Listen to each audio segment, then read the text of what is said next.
जैसा, सीएम अखिलेश जैसा।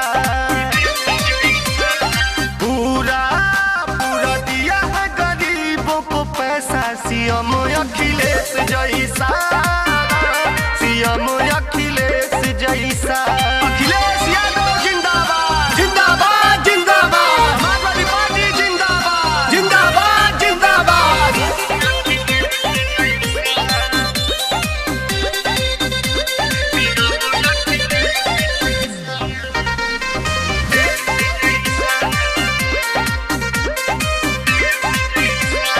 जाके बता दो चंदौली, गाजीपुर, मऊ, बनारस, बलिया में,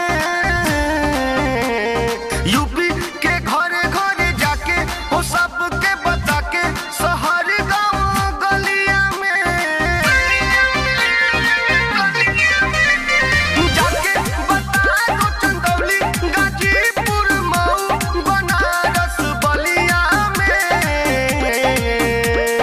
यूपी के घरे घरे जाके वो सबके समझा के, शहर गाँव गलिया में। ना कोई नेता है मुलायम ऐसा, सीएम अखिलेश जैसा, सीएम अखिलेश जैसा।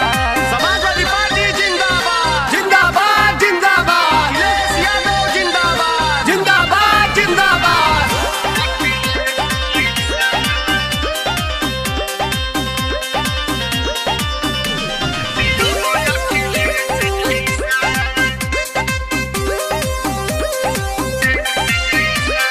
वादा किया है सब पूरा, न कोई गया अधूरा, और करके दिखाएंगे।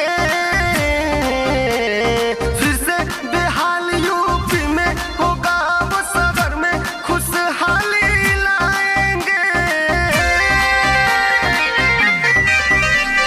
वादा किया है सब पूरा, न कोई गया अधूरा, और करके दिखाएंगे। फिर से बेहाल यूपी में होगा, वो शहर में खुशहाली लाएंगे।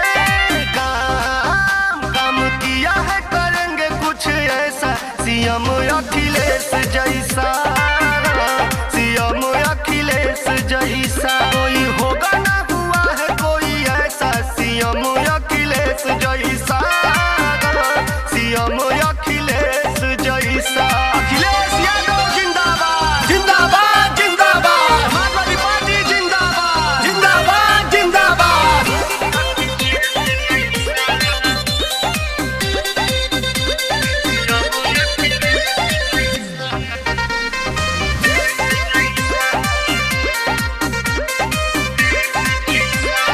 नेता गरीबों के ही है, सबके साथी, यूपी के लाल है जी।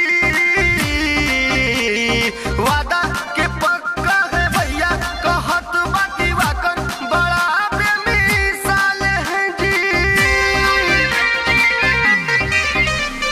नेता गरीबों के ही है, सबके साथी, यूपी के लाल है जी। वादा के पक्का है भैया, कहत बाकी वाकन, बड़ा बेमिसाल है जी। कोई साथी नहीं साइकिल ऐसा, सीएम अखिलेश जैसा,